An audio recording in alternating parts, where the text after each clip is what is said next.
She was incredibly charming. She was attractive.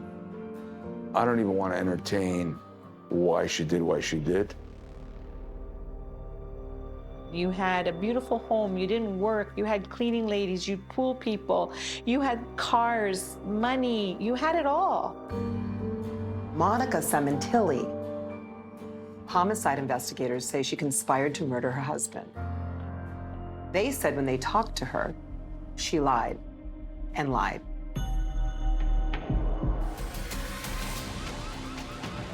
I was hearing about break-ins. At the time, in that particular area, there were a lot of what they call knock-knock burglaries. I was hearing about home invasion. It was assumed that it was a couple guys that had jumped the fence and it was a robbery. What happened on the day of the murder? That night, at about 5-something, I got a text saying, "Come to my house, I need you." I get the phone and I'm in disbelief, saying, what? Because I can't believe it. And it was Monica. She was crying and distraught, and she was saying, "They killed Fabio." Fabio Sementilli. Fabio was an executive in the beauty business. He was a former hairdresser. My queen, he called her. He would come home, drop his bags, sweep her off her feet, and dance with her. He was the love of her life. And he loved his kids. It looked like a textbook break-in. A robbery gone wrong.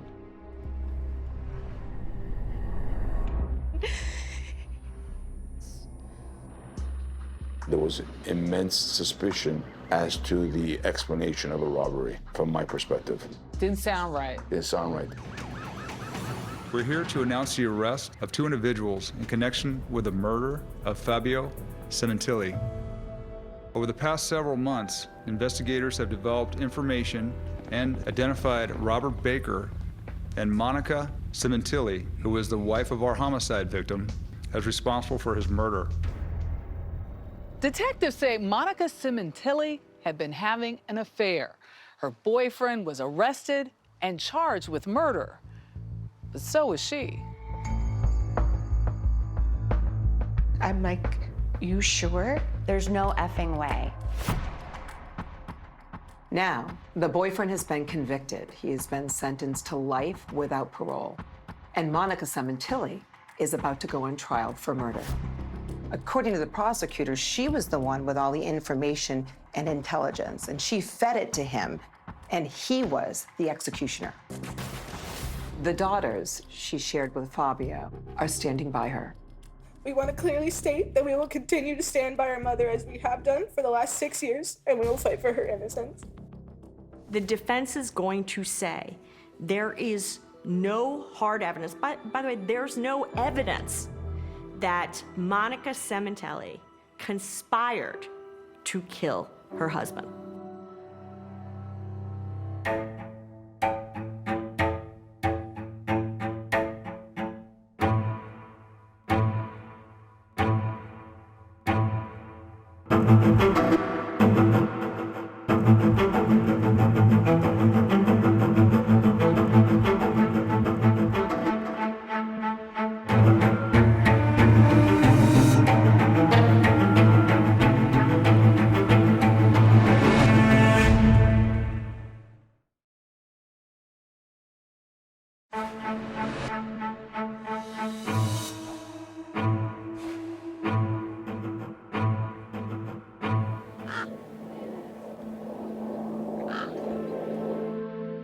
In 2017, Monica Sementilli had an enviable life, a luxurious house with a pool and a Porsche in the driveway in a posh area of Los Angeles.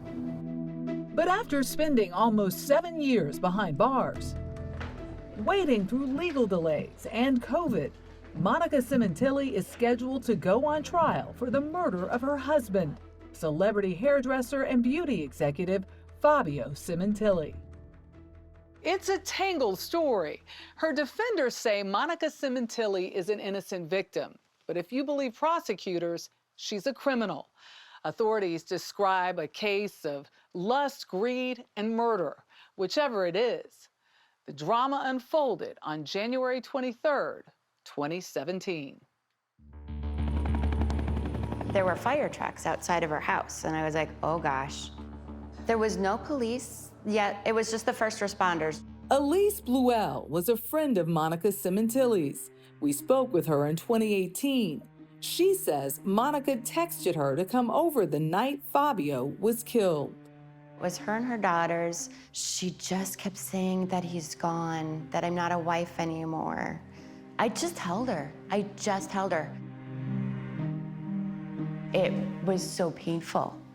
Just the weeping, the not being able to breathe. She was beyond devastated, beyond devastated. Monica's husband, Fabio, was slumped over his chair by the pool. Had you seen the body? Had you seen? Didn't. I just wanted to be the best possible comfort. I didn't know how to comfort that. She couldn't speak in complete sentences until like the fourth day. Detectives quickly learned the victim, Fabio Sementilli, had been a superstar in the beauty business. Welcome to Hollywood. You're on. He was a happy man. Whoa! We spoke with those who knew him best in 2017. Fabio's sister, Morella Rota. And he wanted everybody around him happy. All right, and now it'll go backwards, you're saying? Yeah. The best way to describe my dad Oh my God, there's the... really is like a cup of coffee in the morning. Luigi Sementilli, Fabio's son from an earlier marriage. He gets you going, he lifts your spirits, he gets you determined to charge the mountain of life. Did your friends say, hey, Luigi, is that your dad? Absolutely, yeah. It was kind of a fun thing. You know, it's hard to avoid him when you type in Sementilli on Google. It's very hard. In fact, when you type in my name, Luigi Sementilli, the first thing that comes up is his profile. Yeah. Fabio and his sister Morella began cutting hair in Toronto, Canada. Good, that's beautiful, I love it. That's where Fabio met Monica, a customer and makeup artist he married in 1997. The wedding was incredible. Restaurateur Joe Mercurio grew up with Fabio. He was best man at Fabio's wedding to Monica. We were dancing right to the very end. We saw their relationship as a love story. Fabio was also in love with his career. He and his sister Morella were getting famous. Hey, welcome, Bob. Look at this. In 2008, Fabio was promoted to an executive job at the beauty giant Wella I'd love to recommend something new. and moved his family to LA. Pete Castellanos was Fabio's colleague. What happened was the opportunity to really allow the things that he wanted for his family to come to life by taking on a bigger role. He and Monica settled into a life most of us can only dream about. Oh, there won't be snow in Africa this Christmas. He drove a Porsche. Yeah. What man doesn't want a Porsche in Los Angeles? You're absolutely right. They were living the life and raising their two teenage daughters, Jessica and Isabella. My own family unit is the most dear to me. Then came that January day. It was late afternoon. As he sat by the pool, Fabio was stabbed to death. His then 16-year-old daughter, Isabella, discovered his body. To investigators, the Sementilli case started out a mystery. But from early on, they had at least one intriguing clue. From a neighbor's security camera, they could see two figures in hoodies running close to Sementilli's house at the time of the murder. A little while later, Fabio's Porsche being driven away. Back then, investigators didn't suspect Monica had anything to do with Fabio's death. She wasn't even home at the time he was killed. Instead, they looked at those two hooded figures and thought they seemed a lot like these guys. What do you call these guys? Well, we call them the knock-knock burglars. At the time of Fabio's murder in 2017, LA was plagued with break-ins from notorious teams of criminals. So this is LAPD footage. Yeah, they know what they're doing and they know what they want. I mean, they're running wild. Yeah. They were hitting homes of celebrities all over Los Angeles. Police say this may have been a case of him being in the wrong place at the wrong time.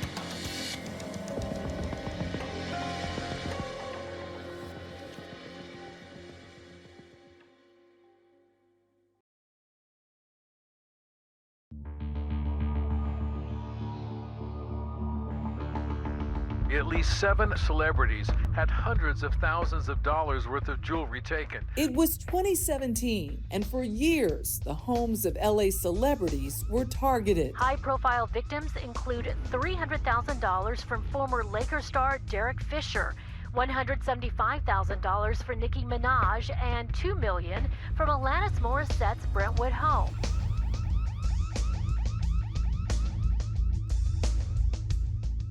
They're moving just as quick as they can. In and out in about 3 minutes. They ransack a bedroom, find some jewelry, and get out. William Dunn, a Los Angeles Police Department detective at the time, had hours of videotape of the knock-knock burglars in action all over wealthy Los Angeles neighborhoods. This one comes from a home just a few miles from Fabio's, months after his murder. They seem to know what to look for. Right. They're looking for jewelry. They're looking for cash. Look at him. Yeah. See, he's checking clothes. He's feeling the clothes to see if somebody's put jewelry or cash in some of the pockets. See, now he's seeing that safe. See, and now he tells his buddy, hey, look at what we found. Now look at how many seconds. And this is a real heavy safe, but they're very determined. They put a lot of effort into it. And it's so heavy, he can't lift the thing, but look at how he's just gonna slide that thing out. So they got the safe, that's pay dirt, They're and gone. off they go. Yep, you see, they're gone. To detectives, those 2 hooded figures recorded on a neighbor's surveillance camera near Fabio's house right around the time of his murder looked a lot like the knock-knock burglars. And the Sementilli home had its own cameras. Detectives hoped they would find even more video of those hooded figures on those tapes. There were 4 cameras outside the Sementilli house, but when police came to look for the video, it was gone. A DVR like this was in the garage. It stored all the surveillance. Whoever broke in must have taken it. Strangely, besides taking Fabio's Porsche, that black box was one of the only things stolen from the house, say investigators. Monica told them she thought some inexpensive jewelry and $11,000 in cash was possibly missing. But she wasn't sure, detectives say. The home safe hadn't been touched. The only thing I thought that was unusual is why didn't they take more? Why didn't they take his watch? The suspected burglars left behind an $8,000 Rolex on Sementilli's wrist. But within months, the knock-knock burglars began to fade as police suspects because the police were hanging on to a big secret. Nobody except investigators knew it at the time, but they discovered blood at the crime scene that did not belong to Fabio Sementilli. That meant detectives had DNA to work with, DNA that eventually led to a suspect. We were able to develop forensic evidence. Some of that was DNA, which identified Robert Baker. Robert Baker. He had been a racquetball league director at a Los Angeles gym, not far from Fabio's house. And Monica's friend Elise knew him. We spoke to her about him in 2018. How would you describe Rob Baker? He was cool. We all really liked him. He was one of those gym guys, you know. Elise played in his league. He was very alpha. He was a very alpha male. There was also kind of a sexually thing about him. There was something sexual about him. You know What do you how mean? some guys just have this sexual kind of, I don't know, he's very manly. He was in shape and he was kind of, you know, kept everything, he was in charge. He was also tangled up in the porn industry, even doing some acting.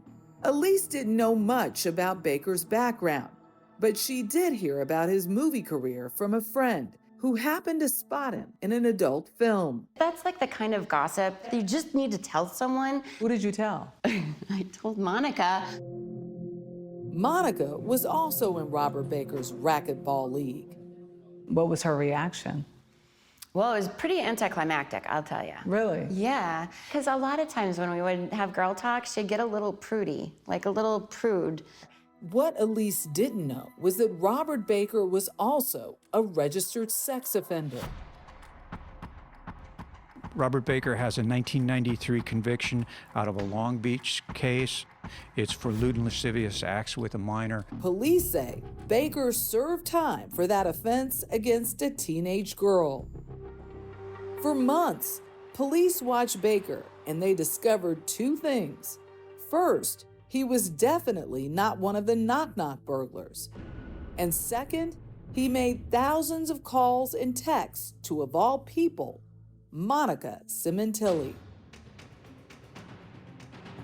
In fact, just days after Fabio's death, Monica held a wake in her backyard, and Robert Baker actually showed up. You did meet him. I did. Morella says she saw Monica hanging out with Baker.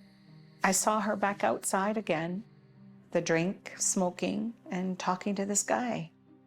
I found out that that was his name, Rob, and she introduced me to him. Luigi noticed him too. Robert and Monica were in the corner talking to each other, sort of away from the party. And there was something else Luigi noticed about Baker. He had bandages on his hands. One guest even snapped these pictures of Monica and Robert Baker together. If you look closely, you can just make out a bandage on Baker's finger. Police would later conclude Baker cut that finger when he killed Fabio, and that's how his blood was at the scene. Detectives visited Monica at home, using what they called a ruse, telling her they were investigating the knock-knock burglars, when in fact, they were investigating her and secretly following Monica and Robert Baker. And according to authorities, it paid off. They say they found evidence that Monica and Baker were having an affair and conspired to kill Fabio. Over the past several months, investigators have developed information and identified Robert Baker, 55 years old, of Canoga Park, and Monica Sementilli, 45 years old, of Woodland Hills, who was the wife of our homicide victim, as responsible for his murder. He said, we arrested Monica for the murder of your brother and Robert Baker for the murder of your brother.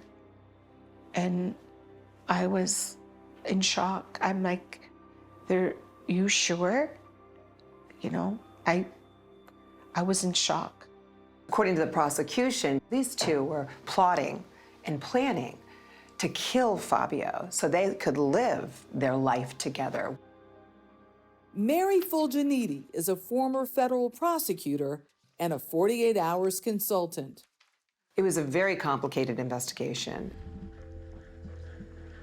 As authorities hustled Robert Baker and Monica Sementilli into court, they each pleaded not guilty. Calling the case of People versus Robert Baker. But almost 6 years later, Robert Baker changed everything. When he came to court that day, people were stunned.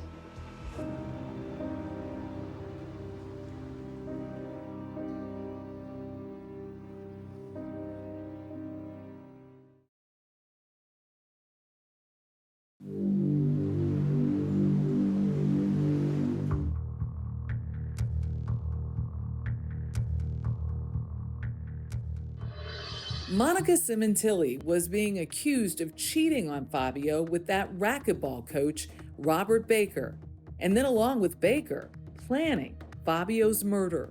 My instant and thorough and complete reaction was, There's no effing way. I was there. She was decimated. After months of crying and grieving alongside Monica, Fabio's family couldn't believe it either. 20-some years in my life, she was like a sister. She was a cool aunt to my kids. She was lovable. The whole family felt that way about her. Then in 2023, Baker skipped trial altogether and pleaded no contest. Robert Baker pleads no contest, and that's in essence accepting responsibility for the murders. He's ultimately sentenced to life without parole. The maximum sentence in this case is life imprisonment with the possibility of parole plus 1 year. You understand this? Yes, sir. But while Baker was accepting responsibility for Fabio's death, Monica wasn't. What he and Monica did to my brother, Fabio, is unforgivable. But Monica's own daughters, Isabella and Jessica, supported their mom. We will continue to stand by our mother as we have done for the last 6 years, and we will fight for her innocence. As Monica prepared to go to trial, her defense attorney, Leonard Levine, made a statement. We are confident that Robert Baker's guilty pleas and his truthful testimony will finally establish once and for all that Monica Sementilli had nothing to do with the planning or the murder of Fabio Sementilli, her husband. Monica's defense team wasn't answering questions before trial, so we asked New York-based defense attorney Julie Rendelman to review Monica's defense team's pretrial motions. There's no witnesses that we know of so far that are going to come forward and testify that she planned this murder. She says Monica's relationship with Baker doesn't prove anything. It seems to strengthen the DA's case that not only did she have an affair, but the person she was having the affair with is the killer. I hear you, but the problem is that simply because an individual is having an affair, you cannot take the leap to get to an individual being responsible for the death of their loved one. Certainly not beyond a reasonable doubt. But the prosecution says the affair is key to establishing a conspiracy between Monica and Robert Baker, an alleged conspiracy detectives spent months tracking. How long was that investigation? 5 months, 5 to 6 months. While the DA also declined an interview before going to trial, former prosecutor Mary Fulginiti reviewed the case against Monica. So this is the scene of the crime? Yeah. This is where the two joggers, came, according to the video from a neighbor, running up here toward the house. Prosecutors say that first hooded figure in the green sweatshirt is Robert Baker. So what about that accomplice? We don't know who that person is. It's a mystery. What does this indictment say about Monica Sementilli? Yeah, this indictment is a very detailed outline and timeline of the plot to kill Fabio Sementilli. The motive here is simple. This is love and money. This is one of the oldest crimes in the book where, two lovers desperately wanting to be together, and they try to get rid of one of the spouses so they can be together for what? For financial benefit. And that would mean the $750,000 life insurance policy, the house, 401ks. Police say the plan was to stage the scene to make it look like the work of the knock-knock burglars and throw police off their trail. And they believe Monica was deeply involved. They believed she was the one that coordinated everything, the one that showed him, where the house was, where the DVR was, so that he knew where to go to rip it out of the walls, how to get into the house. And that's not all. The prosecutor says 6 months before the murder, Monica forwarded this email sharing details of her home security system with Baker. She provided the password, the username, the login credentials, as well as the user manual to Robert Baker the same day that she received it from the surveillance company. And then there's the day of the murder. Prosecutors say Monica's behavior that day is a key element of her role in the conspiracy to kill Fabio. According to prosecutors, this surveillance video shows Monica left home at 3:26 p.m., driving the family's black Ford F-150 pickup. This is where she came, according to prosecutors, to establish her alibi. So a lot happens in this parking lot. She pulls in here in her Ford 150 pickup truck right in front of this store, stops for just a few minutes. Prosecutors say they have video where it appears an individual gets into Monica's truck. They say that person was Robert Baker. Monica then goes alone into the Target store and begins shopping. But as she leaves, prosecutors say this surveillance photo shows her fixated on her phone. They would tell a grand jury it appears she was streaming video from her home, a lot of it. But what was Monica watching?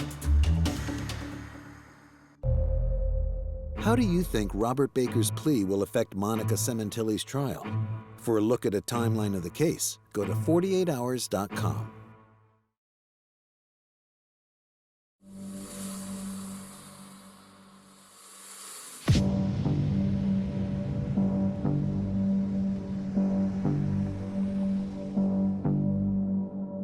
So what was Monica Sementilli watching on her phone that afternoon, at about the time her husband was being murdered? The phone records and data show that she's connecting to a unique IP address. It happens to be the IP address of the house. And there's a large amount of data that's being consumed. And that large amount of data is consistent with video streaming, i.e., the surveillance video of the house. Surveillance video? According to the DA, it might have been video from her home security cameras. But could Monica have been watching the actual murder? No. The surveillance cameras on the house are facing outside, but they're not facing in the pool area, which was where Fabio was located at the time, so they didn't actually capture the murder. But they would capture, obviously, who was coming and going. Monica could have been watching everything else, prosecutors say. They're going to argue she's watching the scene of the crime, to see the comings and goings, like when Baker and the accomplice are going into the house, when are they leaving the house, so that she knows when she can leave here and go home. Prosecutors say while she's watching the feed, Baker and his accomplice were on the Sementilli property, stalking Fabio. According to the prosecution, quote, it was a very targeted attack that was done with the intent to kill. They also go on to say that, quote, he was stabbed in the neck. It cut his jugular vein, cut the carotid artery.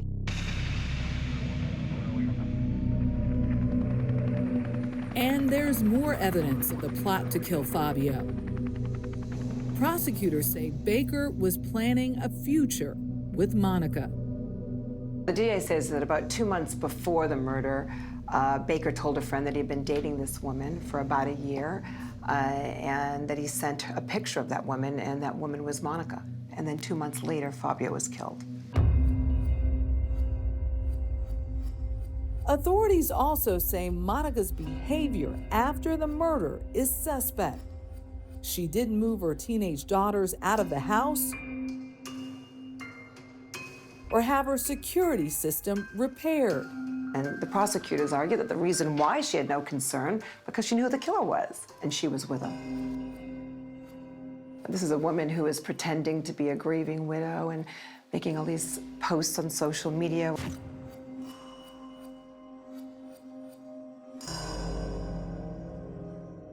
Who at the same time is carrying on a torrid love affair with the man who actually killed her husband. Prosecutors made explicit photos public in court filings. Some we can't show you. They say it's evidence the secretive romance continued after Fabio's death. I mean, that's a double life. The DA presented a photograph of Monica and Baker to the grand jury, and it was a photograph of Monica actually grabbing his crotch, and this was one that was taken in Vegas. There was also this photo of a mirror. Right, and it was a photo of the back of Monica with Mrs. Baker written in lipstick on the mirror. The lipstick on the mirror, what does that tell them? Again, this all goes to motive. I mean, Mrs. Baker, she wanted to be Mrs. Baker. But when detectives asked Monica about Robert Baker, prosecutors say she told them she wasn't even sure of his last name. They say she also told them she wasn't sure how to work the home security cameras.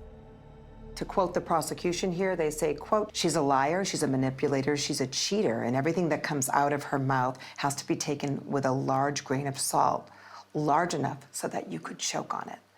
If they can show that Monica lied about her lifestyle, about the affair, about a variety of other things, that they'll convince the jury that she's also lying about her involvement in this conspiracy to kill Fabio. And they say when she was later confronted about why Baker's blood was found in her house, she continued to lie. She comes up with some cockamamie story about, you know, playing racquetball with Baker and hitting him in the finger, and that it was bleeding and there was a bloody towel and she had to bring it home, and that's why his blood was at the house. But Fulginetti says one of the biggest pieces of evidence against Monica is what happened when police came up with a plan to secretly record the couple. It began when they pulled them over as they were driving.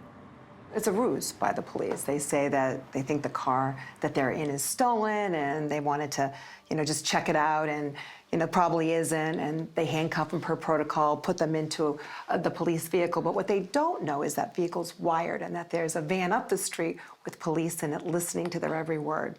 And it's at that point Monica says, and I'm going to quote here, "Somebody must have talked. Somebody is doing this to us." And then she said, "They must have something. They must have something."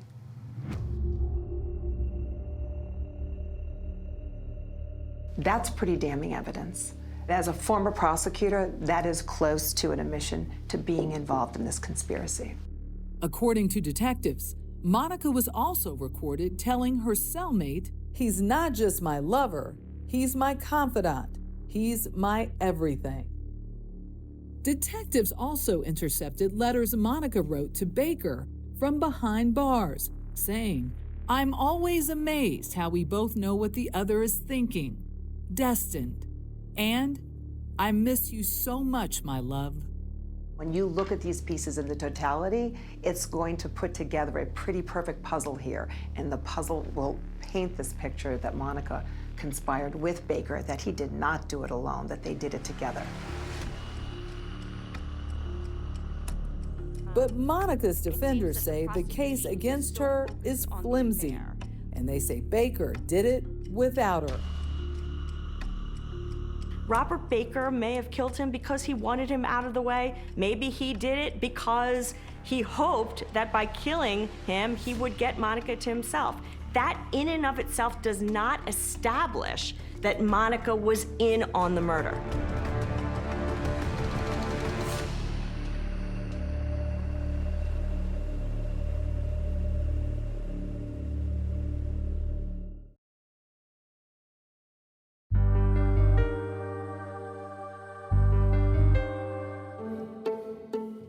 Monica Sementilli's defense is adamant she had absolutely nothing to do with Fabio's murder. The defense's position is that there is no hard evidence, actually no evidence, that establishes Monica Sementilli participated in a conspiracy. And if you can't prove a conspiracy, you can't prove Monica's guilt, says Rindleman. The sheer number of circumstances that seem to weave together, the parking lot meeting, the walking into the store and watching video that is streamed live from the home, the password being given to the killer. All of those things, the sum of them, wouldn't a jury believe is just too much of a coincidence? Well, obviously, I can't answer for what a jury's going to say. The defense, I can promise you, is going to attempt to poke holes in every single piece of evidence you just spoke about. So let's go step by step. The sharing of that password for the surveillance video. So there is no question that she shared the password. But Rendleman says there's no connection between sharing that password and a murder plot. And there's absolutely no evidence between the 6 months that she shared it and the day he was killed that establishes there was any plan in place between them whatsoever to have her husband killed. Not a text, not an email, not a conversation with her best friend saying she's over her relationship. The second issue is there's absolutely no evidence that Robert Baker downloaded the app or ever even used the app. Let's talk about the actions in the parking lot the day of the murder. Someone appears to be getting into the car. Keep a couple things in mind. One is, from the defense's perspective, the video footage is so grainy that you can't make out who, if anybody, is getting into Monica Sementilli's car. And what about the allegation that she was watching video of the house as the murder took place? Once she went inside the Target, there was a point in time where she seemed fascinated, fixated on her phone. Well, I'll tell you one thing, the prosecution doesn't know what she was watching on her phone. They cannot articulate, nor will they ever be able to articulate, what was going on in that phone. But it was being streamed from her home. She could be watching a show just like any one of us watches a show while we're walking along. The prosecution really digs in on Monica's character, fact that she's having an affair. Well, let me quote what the defense says in regards to that.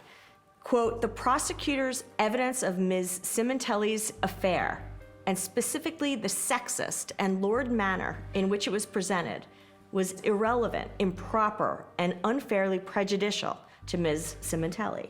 They go on and say the sexual and romantic details of their affair were simply irrelevant to the question whether they conspired to murder Fabio Sementilli. But then, why lie to investigators, allegedly saying she was unsure of Robert Baker's last name? The question becomes, why is she lying?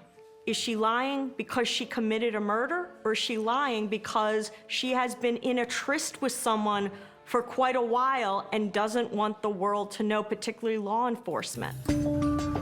Prosecutors did find it suspicious that on the night Fabio died, Monica was already inquiring about his life insurance. But Rendleman says it's not odd. I understand how it could look insensitive to start asking about a life insurance policy so soon after. But if you're an individual that is not financially sound, you have 2 girls at home, you have potentially a mortgage to pay, you have bills to pay, you are going to be worried about the financial security of your family. And come trial, says Rendleman, what may really help Monica is that she won't be tried with Baker. The jury will not see the man who committed the actual murder at the defense table next to Monica. And that could make the case harder for prosecutors, says Mary Fulginiti. And the fact that he's her lover and the killer, the one that the DNA is around the house. I mean, that there is a spillover effect, and that all would have, potentially impacted, I think, the jury in this case, and he's no longer there. Would you say it was his last gift to Monica? Yeah, I would, because there's absolutely no other reason for him actually to plead straight up, without any real plea bargain here, to life without the possibility of parole, except, I guess, his last murderous, chivalrous act. But it seems Baker may have an even bigger impact on Monica's case. 48 Hours went to see him in jail, and he told us Monica had nothing to do with the murder of Fabio, and she never knew that he was Fabio's killer. Baker also told us that he's no longer in touch with Monica, and he has not decided if he will testify. Another factor that could help Monica, says Rindleman, the daughters Monica shared with Fabio are standing behind their mother. And so there's an argument to be made that the jury's looking at the daughter saying, if they believe her after all this, shouldn't we? As for Monica herself, she's never spoken publicly, except at a memorial for her deceased husband. How lucky am I to have lived the greatest love story of all time? The story that people only read about. The story that movies are made of. Thank you so much.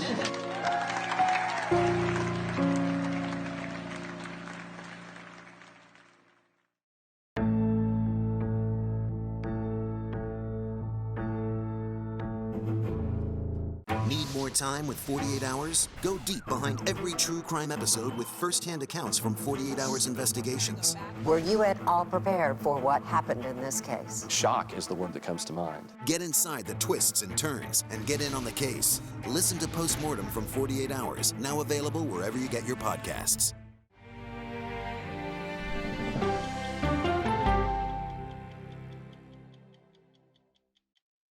Real people.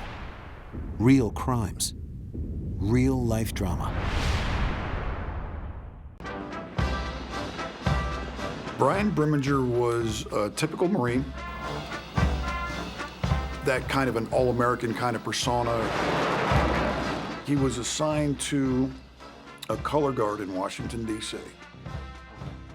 There's pictures of him in the White House with President George W. Bush. From the outside looking in, it seemed like Brian Brimminger had everything going for him. In 2011, after having served 7 years in the Marine Corps, Brian Brimminger leaves the Marines. He decides to go to Panama. And his plan is to decompress, take some time off. My sister was deeply in love with the man named Brian Brimminger. All she wanted was to be with him and love him. They were so madly in love. I think she was very proud of him because he was a Marine. She used to say things like, I'm with a Marine. Yvonne went down to Panama with Brian to start a new life. That's where Yvonne wanted to be. It was perfect. I am Michelle Valenzuela, and my sister is Yvonne Baldelli. She likes to karaoke. She likes to dance. Did Yvonne like it here? She love it here. Just love it here. Places with cheap beers and happy hour. It's beautiful. She's got the water right in front of her house. Where are we right now? Okay, we're on Isla Carenero in Bocas del Toro. This is the house that they were renting in, Brian Brimminger and Yvonne Baldelli.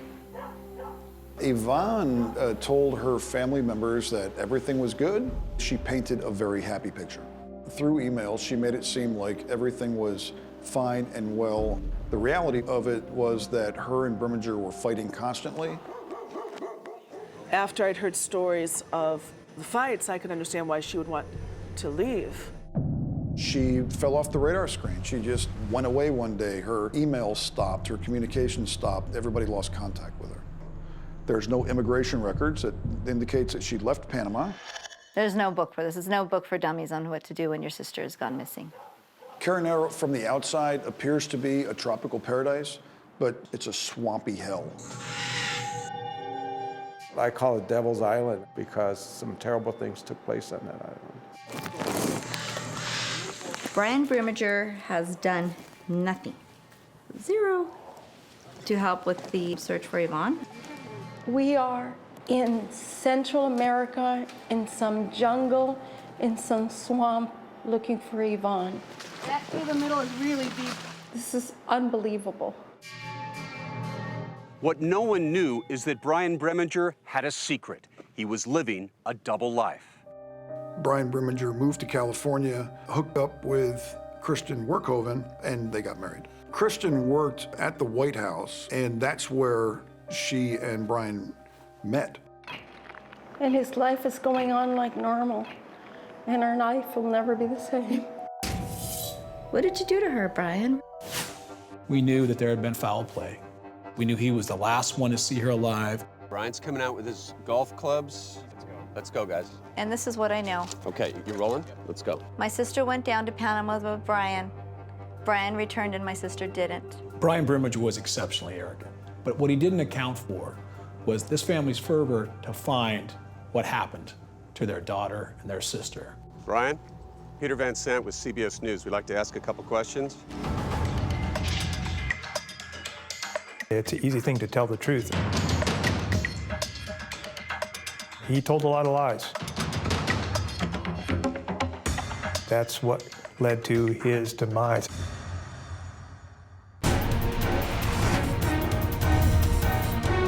I'm Peter Van Sant. Tonight on 48 Hours, Devil's Island.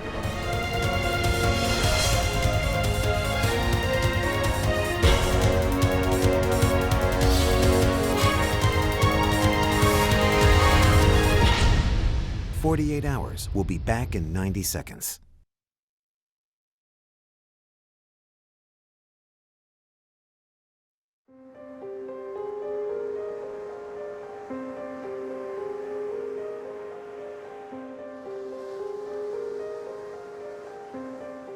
In the spring of 2012, Brian Breminger was living the high life in Southern California.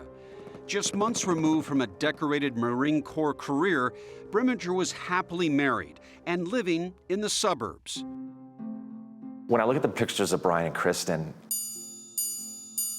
I just see a couple in love and super sincerely happy and just enjoying the day at the beach in La Jolla.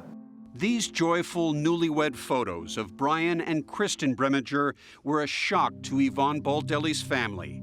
They expected her to be in the picture. It wasn't their wedding day, but they came in their wedding attire, in a limousine and champagne flowing. Photographer Jack English had no idea of the intrigue behind these happy images, that Brian had proposed to Kristen just days after Yvonne disappeared in Panama. She looked very happy, very in love, as if she found her Prince Charming. Prince Charming? A man who had just left Yvonne Baldelli in Panama 2 weeks earlier? How could this happen? We traveled to the remote islands off the Caribbean coast of Panama to find out. Up ahead is the island of Caranero, where Yvonne and Brian, who the locals called Brim, came to live in September 2011. It's a place where they could chase their dream.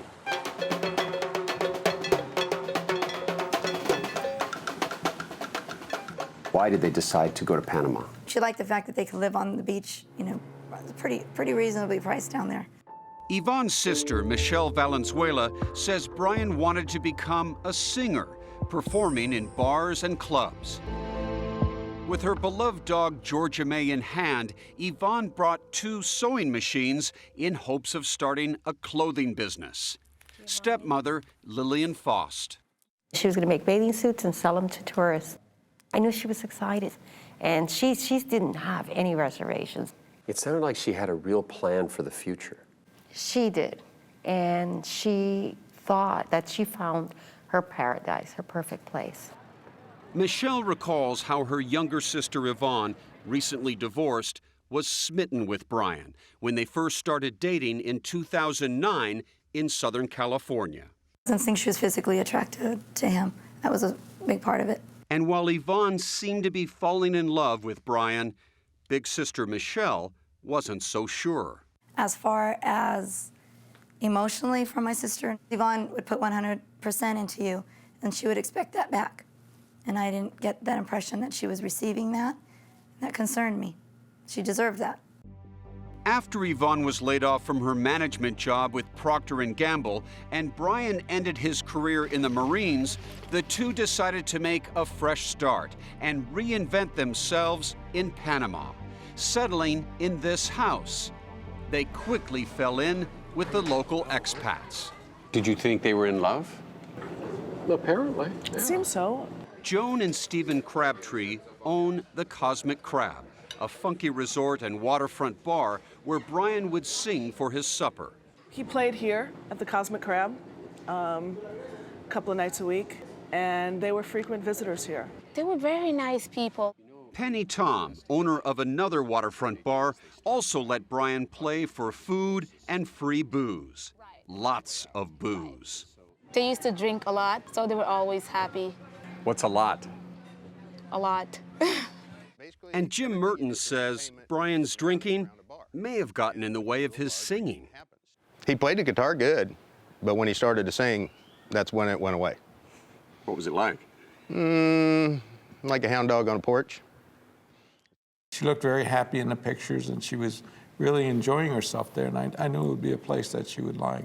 For Yvonne's father, Jim Faust, the constant stream of joyful phone calls and emails describing the couple's Panama adventures was reassuring.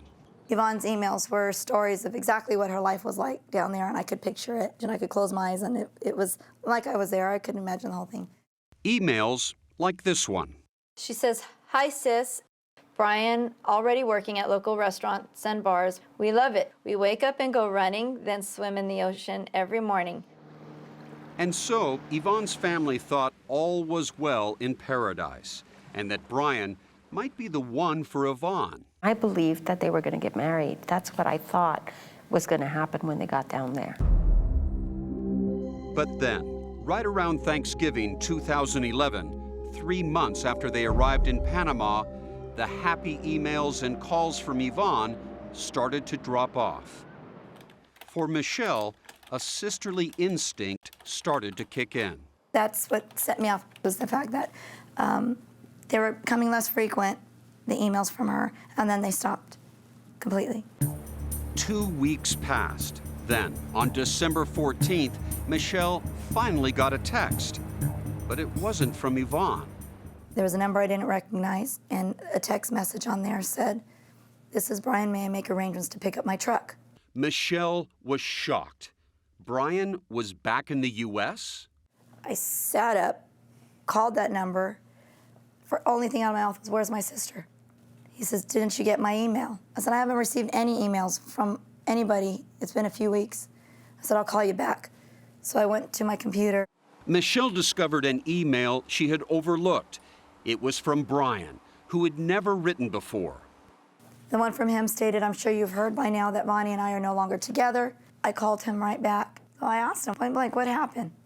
And he said they had got in a fight because she had found out that he had a child from somebody else. That somebody else, Kristen Werkhoven.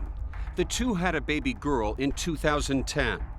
Since Yvonne was unable to have a child because of a medical condition, the discovery must have been earth-shattering. Brian then said Yvonne just up and left. I said, "Did she leave a note?" "No." "Has she tried to call you since?" "No." "Do you know where she's at?" "No." And I said, "I haven't heard from her, Brian."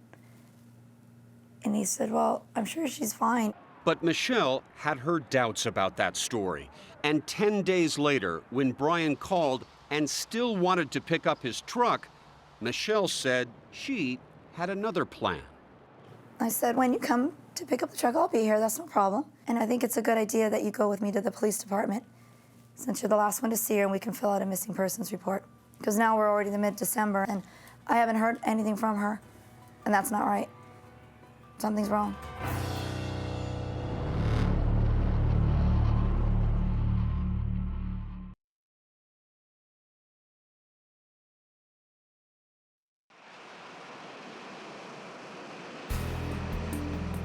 In December of 2011, Michelle Valenzuela was still worried about her missing sister. So she went back to her computer, where she found another overlooked message. This one from Yvonne. "Hi, sis, just an update. Brian and I are no longer together. I should have trusted my instincts that he is a lying, cheating ass. I'm headed to Costa Rica with a man I met when we first got to Bocas." What'd you think when you read this email? I just wasn't sure. There's some things in there that didn't feel right to me. Her head was spinning. Could Yvonne really have run off with another man after learning that Brian had a love child? All Yvonne ever wanted to do was be a mother. That's all she ever wanted to do was be a mother. And to find out that Brian had a child, and she sold everything she had to go to the other ends of the world to be with his man, and he didn't tell her about that. I'm questioning what her mental state is right now. She's heartbroken. In upstate New York, Jim and Lillian Faust also felt the turn of events was just so out of character for their daughter. For her life to change so abruptly And she's like, oh, well, I'm going with this guy and To Costa Rica. to Costa Rica. That made absolutely, positively no sense to me. Also making no sense, 3 weeks had passed since Yvonne had emailed from Panama, but then out of the blue, she sent a new email. It was strange. Miss you and everyone at home. I'm starting to get a little homesick. I'm working on plans to get home as early as the second week of January. I've been living with cliffhangers for a while. Love you, sis, Yvonne.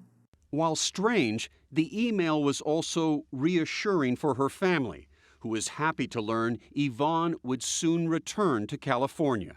So I stopped worrying. I figured, okay, she knows that in January we're having a family get-together. She's going to be there. Do you feel she's safe at this point? I was still worried, but I was satisfied with it for the moment. On the same day that email arrived, so too did Brian Brimminger, knocking on the front door of Michelle's LA home to pick up his truck. What did you see on his face? What was his demeanor like? He was just in a hurry. He was calm, but it was very brief. All business. Yes. Get his stuff, get his truck. And leave.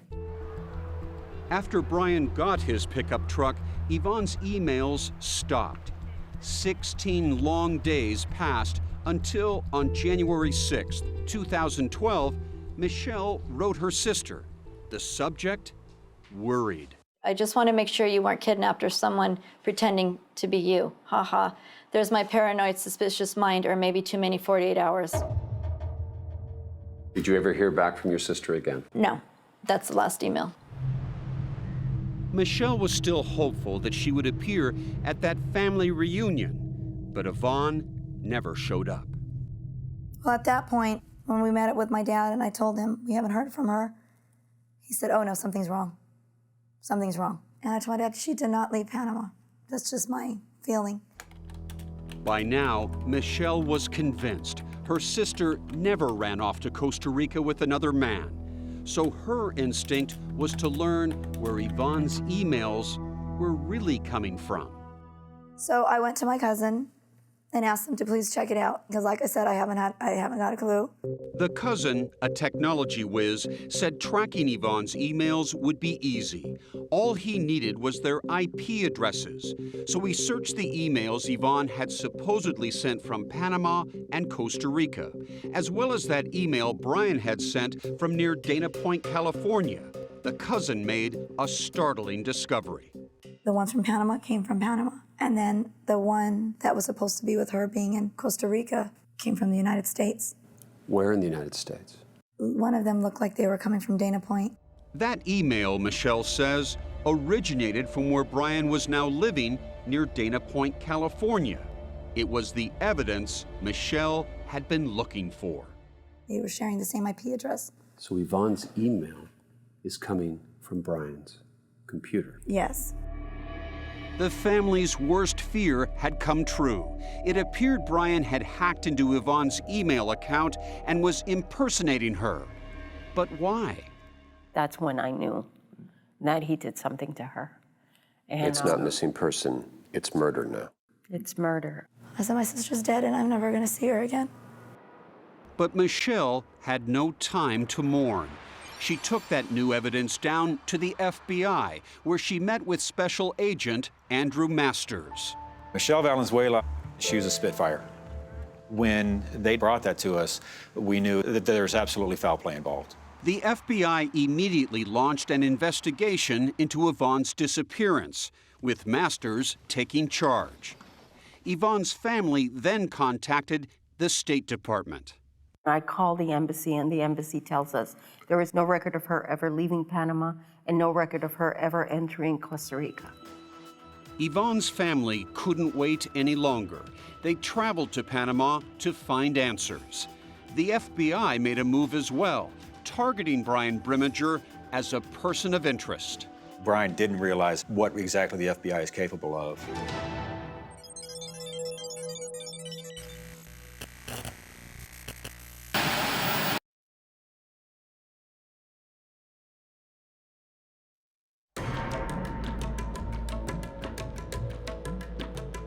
With the FBI investigation underway in the States, Yvonne's family met up with legendary investigator Don Winner in Panama City. Why is it when something goes bad with an American citizen in Panama, you get the phone call? I've already put away, or helped to put away, 3 serial killers. So when bad things happen, they know that to come to me when they don't know what else to do. Winner is an ex-U.S. intelligence officer with an uncanny ability to solve murders. Jim and Lillian tell Don the story of their daughter's disappearance and Brian's claim that she's run off with another man. I think the chances that she's running around in Costa Rica somewhere with some other dude are damn near 0. Here's the deal. This is what happened. This is what we think is going on. It's not the first time Winner, a CBS News consultant, has worked on a case with 48 Hours. All right, we're going to go take a look at this yellow trimaran. The intrepid investigator helped solve the murder of American sailor Don North, as 48 Hours reported in 2011. Just on a personal side in all of this, can you believe you and I are doing this again? No, absolutely not. I tell you what, it's amazing. Winner is convinced Brian Breminger is involved. His strategy, put pressure on the Panamanian government to act. When Don Winner speaks, the people listen, yeah. Winner's game plan also called for Jim and Michelle to give blood for DNA tests should any remains be found. And when Yvonne's family travels hundreds of miles from Panama City to the tropical island where she disappeared, Yvonne Lee Valdelli, the Panamanian police are persuaded to hold a press conference to plead for information. The family has been experiencing a living nightmare for quite a few months, and we continue to appeal to anyone who knows absolutely anything about Yvonne's disappearance to come forward. Panamanian police announce for the first time that Yvonne is the victim of foul play and name Brian Breminger as the suspect. Todos adoramos a Yvonne. This news conference reverberated around the world. Police say within weeks of her disappearance, Breminger returned to the U.S., got engaged, and married another woman. Tonight, the FBI is calling him a person of interest. Riding the momentum of the press conference, they printed flyers, fanned out to neighborhoods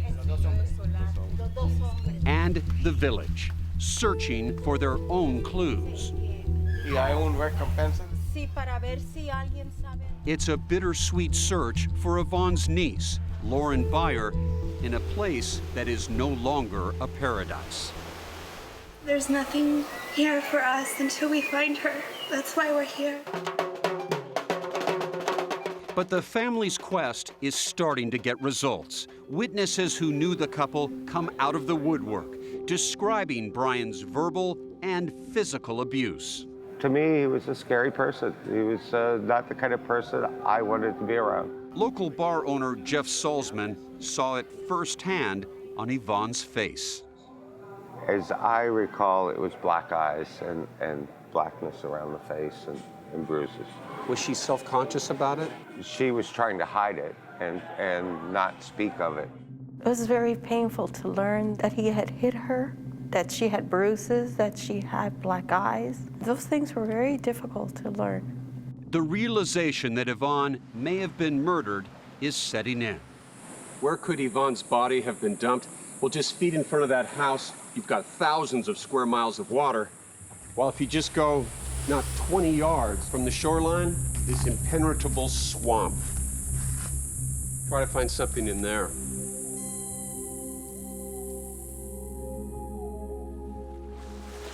But that's exactly what Yvonne's family, investigators, and volunteers set out to do.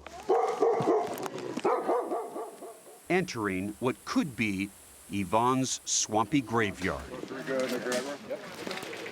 Describe this area that has to be searched. Just how difficult a place is it? Okay, it's jungle, it's tropical, so you have every kind of bug and critter that you can think of, spiders and snakes, and, you know, it's not a place to go slogging around through. Struggling through the muck, the spiders, and the rancid water, the smallest discovery raises hope. A purse A medicine bottle, a mysterious sinkhole. I kept asking myself, I want to find Yvonne, but do I want to find Yvonne? I mean, I want to know where she is, but do I want to see her in these swampy areas? Then they find a passport. Yeah, we find a U.S. passport, the front page here. None of it is Yvonne's. But back in the United States, the FBI confronted Brian Brimmager. We went and knocked on his door. He answered and invited us in, said that he was expecting us. FBI Special Agent Andrew Masters questioned Brian Brimmager for more than 4 hours while he babysat his young daughter. This is Special Agent Andrew Masters along with Special Agent Gabriel Ramirez approaching Apartment M in an attempt to have a consensual monitored interview with Brian Brimmager. We weren't sure if he was going to break down and confess to having a part in her disappearance and murder, or if he was going to become angry, or if he was going to kick us out. Brian stuck to his story. Yvonne left him for another man. I come back home and there was a note that said, and I quote, going to Costa Rica with a man I've been talking to, F you ass. But when confronted with Michelle's email evidence, Brian began to stumble. Brian, I'm just going to kind of lay it out there, man. The IP addresses are not coming back from Costa Rica or Panama. Okay. They're coming back from here. Okay, so. Here? Mm-hmm. Okay, so if she's not hanging out around here, then somebody sent those emails, right? How did those emails get sent? Do you know anybody that would have her email account hacked into her account? No. Then something caught Masters' eye. As soon as I walk in, I see a white Sony Vaio. Which is a computer. A laptop computer, exactly. And we knew that Yvonne owned a white Sony Vaio laptop that she had taken with her to Panama. What are you thinking? I'm thinking we may very well have Yvonne's computer right here. Masters' hunch was spot on. It was Yvonne's computer. But why was it in Brian's condo? And would it help unravel the mystery of Yvonne's disappearance?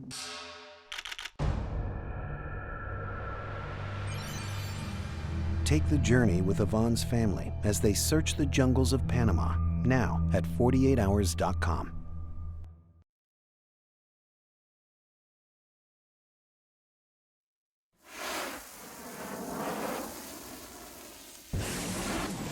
Even though he was under the FBI's microscope, Brian Brimmager remained a free man, living with his family on the outskirts of San Diego. Kristen worked for a defense contractor, while Brian, unemployed, spent much of his time golfing. Recognize that man? Yes, I do. That's Brian.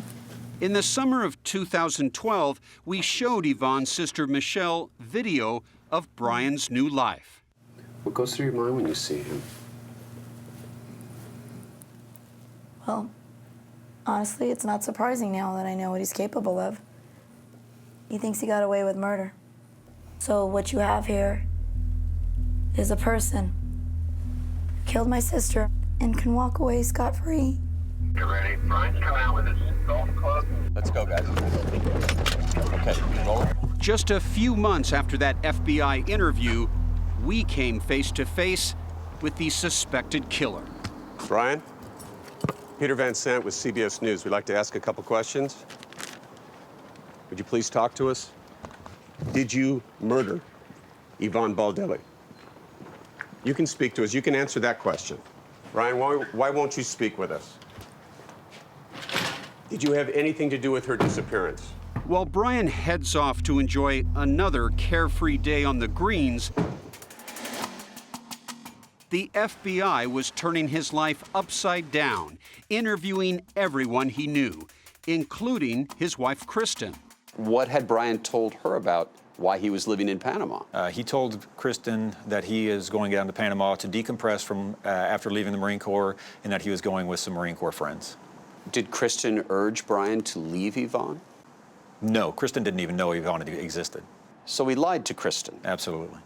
Apparently, all those lies didn't matter to Kristen. According to her, Brian is the greatest thing to ever happen to anybody. But that's something she didn't want to share with us when 48 Hours knocked on her door.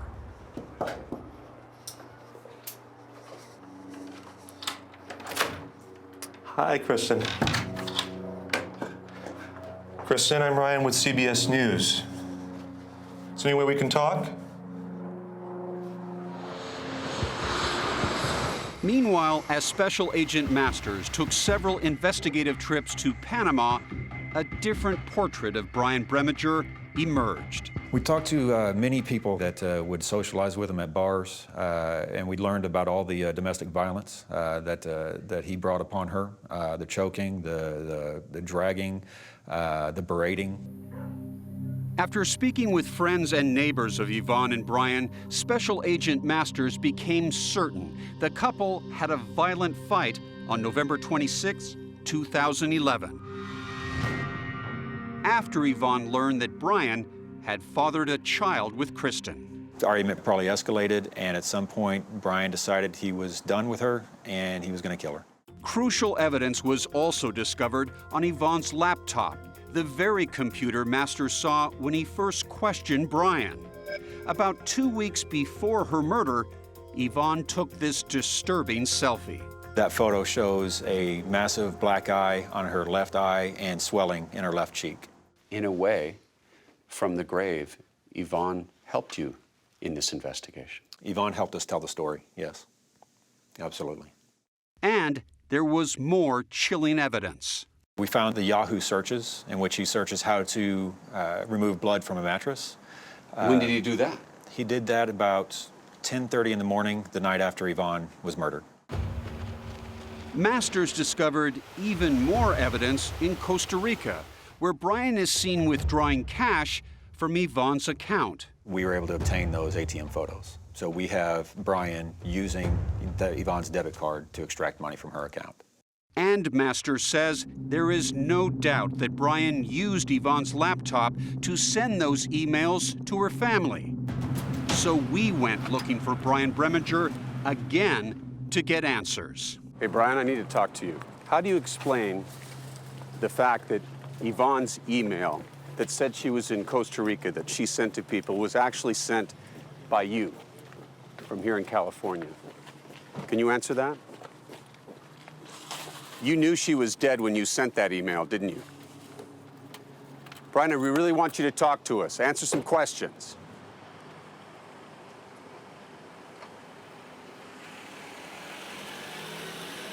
He's never said a word. Never said a word to us. He will not answer any questions. And what about Yvonne's dog, Georgia May, which had not been seen since she disappeared? Don Winter has a theory. He knew that she loved that dog, and that if the dog was running around, he knew that anything she said about her taking off with some guy to Costa Rica, everybody would immediately know it was crap. So he had to get rid of the dog too.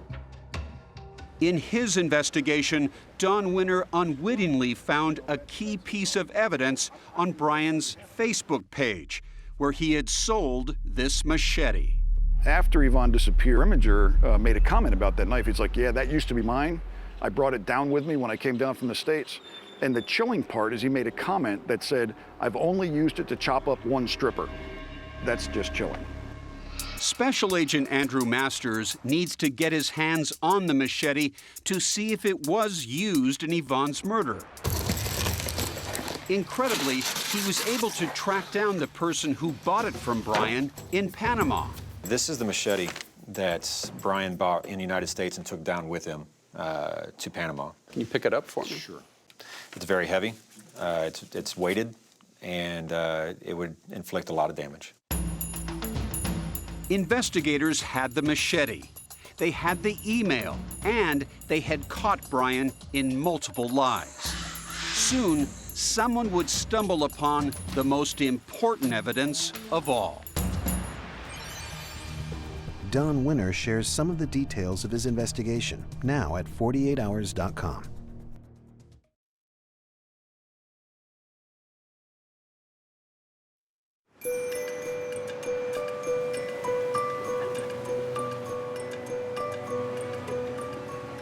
We seek answers, justice, and help. Summer 2013. Nearly 2 years have passed since Yvonne Baldelli's disappearance. You feel like you're reading a book, a terrible mystery or murder mystery, and there's no end to it. On June 26, 2013, the final chapter of this mystery began to unfold. A former Marine who family members say murdered his girlfriend before... FBI Special Agent Andrew Masters slapped the cuffs on Brian Breminger. What did you say to him? You're under arrest. He said, turn around, put your hands behind your back. He needed to answer for his crime. How did you learn that Brian had been arrested? Truth be told, I received a text from my dad, said they got the SOB. And I sat down in a sense of relief because now they believed us. Brian Breminger was charged with 13 felonies relating to the cover-up of Yvonne's death, but not murder. Assistant U.S. Attorneys Shane Harrigan and Mark Conover were lead prosecutors. At that point, without having found the body, we didn't have quite enough to bring the murder charge. But that would soon change. Human remains have been found on a Panamanian island. A local worker clearing some brush on the island where Brian and Yvonne lived came upon this duffel bag. And when he unbuckled the clasp, he found Yvonne's skeletonized remains. By the time she was found 2 years later, it was only bones. A DNA test confirmed it was Yvonne. Her remains were found just a few hundred yards from where the family had spent days searching. I wanted to tell Michelle personally. When I first heard the possibility that they found Yvonne, my first reaction was, for me, it's good news because I just feel good. We can nail this bastard. While the family's prayers had been answered, an autopsy confirmed the hellish fact that Yvonne had been dismembered. This is the actual device that was used to dismember Yvonne. The most likely cause of death was being stabbed in the back at least twice. Despite overwhelming evidence and proof that Breminger had repeatedly lied, his wife Kristen continued to stand by him. Kristen, may I ask, do you still believe in your husband's innocence? Can you just tell us that? Don't touch the camera. Then, for Yvonne's family, another cruel tragedy struck in the spring of 2014. Michelle, who had dedicated her life to finding justice for her sister, now faced another deadly enemy. She was diagnosed with an aggressive form of cancer. I'm still alive to fight for my life, and I'm still alive to fight for my sister. This was Michelle in June of 2014. And this was her just 3 months later. Today, I'm going to be giving a deposition. Weakened by cancer and given just weeks to live, Do you solemnly swear or affirm? Michelle, a crucial witness, agreed to tell her story while she still could. Brian Breminger would sit directly across from her. I'm going to try to ignore him as best I can. And who is Brian Breminger? The defendant. Do you see him in the courtroom here today? Yes, I do. Would you please point to him and describe where he is seated for the record?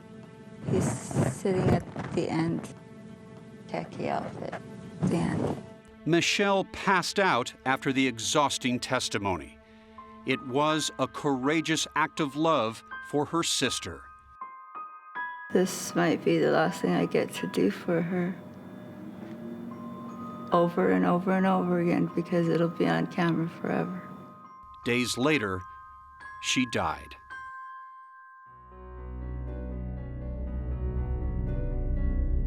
It took years of diplomatic and legal wrangling, but in early 2015, the government of Panama finally agreed to let Brian be tried for murder on American soil.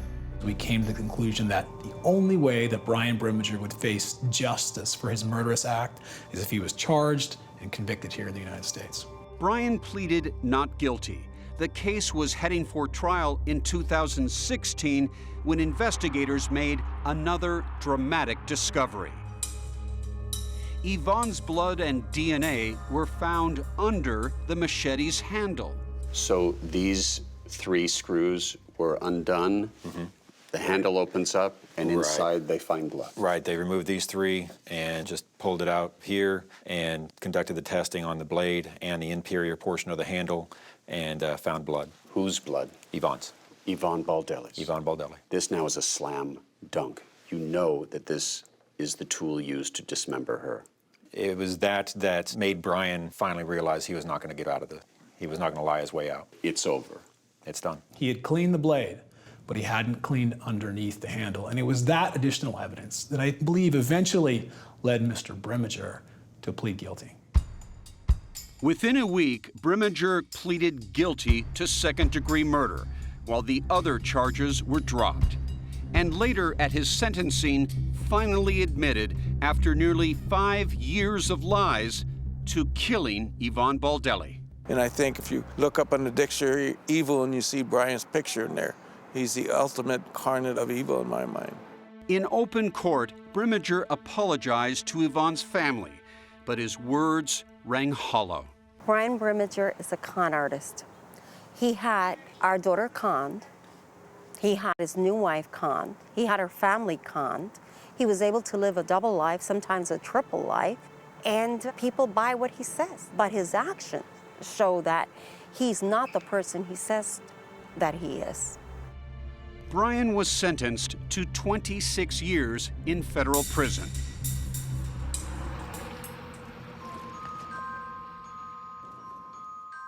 With the case over, Yvonne's remains were returned to her family.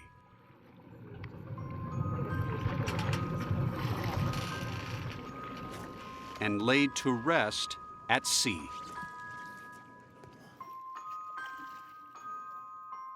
To get her remains back and be able to give her a dignified resting place, I can sleep better at night knowing that she's not rotting in some jungle or deep in the ocean somewhere, knowing that she loved the ocean, knowing that we were able to put her in a place that she loved.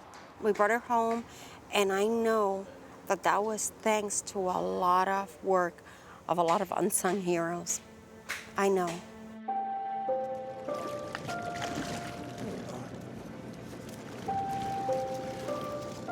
In a way, 2 people were honored this day, Yvonne and her beloved sister Michelle, who battled a Marine to the end and won.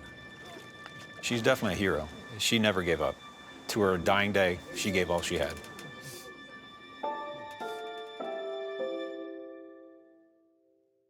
Kristen and Brian Brimiger are still married.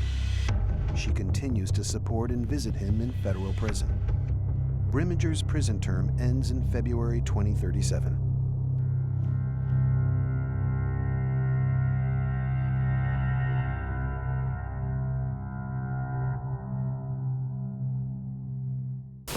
Help us solve this crime. It was a savage murder. A stunning model. She was quite the trophy. Married to a multi-millionaire. This is where the assailant got her from behind, knocked her to the ground. They slit her throat. 8 years, no arrest. And there are no fingerprints. No, nothing at all. There are clues, the sketch. Who is this? Is this the guy that murdered my sister? The letter. And now that was a shock. Cut out in little bitty, individual, different letters. I mean, why are you talking to me? I want to find out who murdered my sister. CBSN, CBS News, always on.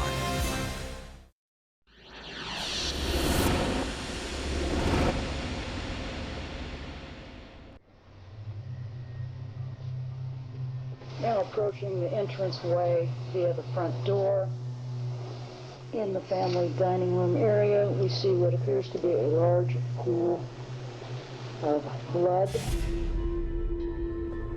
I learned never let anyone's emotions cloud your vision when you're investigating a crime.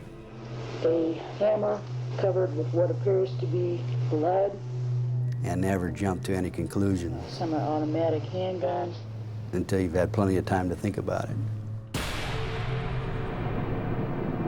I had seen many crime scenes where there was a lot of blood and gruesome sights, but none that bad.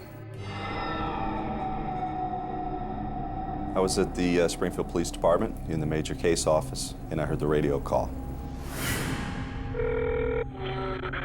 911 emergency. Emergency. This man, he hit my wife. I shot him. Please help me. Detective Cox, who was my partner at the time, drove. And dispatch advises that the second victim that was at the scene was actually believed to be the intruder, and that the husband had shot the intruder. Help me. What's the problem? I just shot this man in my house. He's inside your house Killed my house. He beat my wife. He had the hammer in his hand, and he was standing over her. And I was like, oh my God, Donna, oh my God. Are you Mark Winger? Yes, I am. And your wife is Donna? Yes, she is. I gotta get to my wife. Please, just let me get to my wife.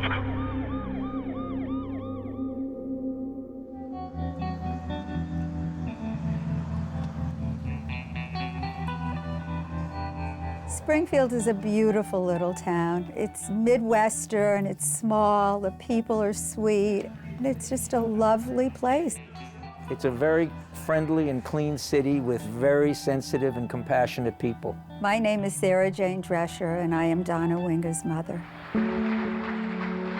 Mark and Donna were just so happy. We don't know where she's sleeping tonight. I mean, she was just so enthused. I mean, that's all there was to it, to be a mommy. I mean, that was the best for her. She's beautiful. My name is Ira Drescher, and I am Donna Winger's stepfather. Mark told the police basically what had transpired. Here he was 31 years old with a 3-month-old child, and he had to shoot a man. My gosh, our hearts bled for him. I don't think there was ever anyone who met her who couldn't love her. Say hi. Who would want to hurt such a beautiful person? Where's the man at? He's laying on the floor. From every case, you learn something. And this one taught me, you never take anything at face value, nothing. He was killing my wife.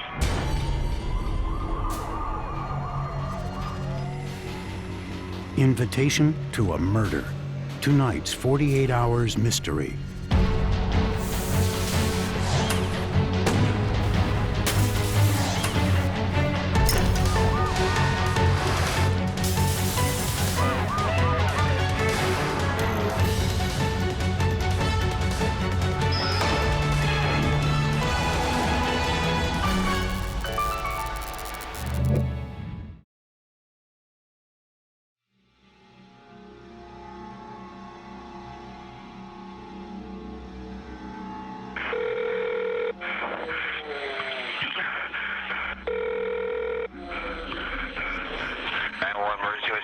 Emergency.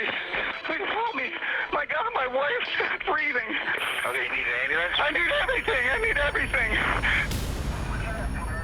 Mark Winger was calling from his own home after his wife Donna was attacked on a hot August afternoon in 1995. Who is this man? I don't know who he is. So many of the good things have been stripped away from me. Almost everyone who knew Mark and Donna Winger They were terrific together. Adorable. She was crazy about him. thought they were perfect together. They were absolutely an adorable model couple. They were both respected and successful members of their community. Mark was a nuclear engineer for the state of Illinois. Donna was an operating room technician. I would like to just say hello to Donna and Mark. And both sets of in-laws were delighted when the couple got married in 1989. Donna, Mark, we love you so much. The Wingers were eager to start a family. But there was a problem. They learned Donna could not bear children. She's so excited. She hasn't slept for days. So when Donna and Mark adopted a baby girl in June 1995, they were elated. I mean, my heart was just pounding. I just couldn't believe it. Here's Grandma Drescher holding our little baby. Mark and Donna doted on their daughter. Are we on, Daddy? And here's Deanne. There's Deanne. Here's Aunt Deanne. And they showed her off to everyone, especially Donna's best friend, Deanne Schultz. Donna was really special, very friendly, real exuberant, full of life. But just 3 months later, the good times ended abruptly. It all began when Donna returned from a visit to her mother and stepfather in Florida. When I kiss them goodbye, the last thing I always say is tell the pilot to drive carefully. And I kissed her, and off she went. Donna Winger and her baby arrived here at the St. Louis airport and got into a shuttle van for the hour-and-a-half-long ride back home to Springfield. It was an unusual drive with an unusual driver. A man named Roger Harrington, who'd been working for the van company for 6 months. The guy scared her. She said that he was very frightening. He said things about killing people, setting car bombs, mutilating people. Harrington was also speeding. He was telling Donna that sometimes while he drives, this god-like character would come to him, pull him out of his body, and he would be flying above the trees.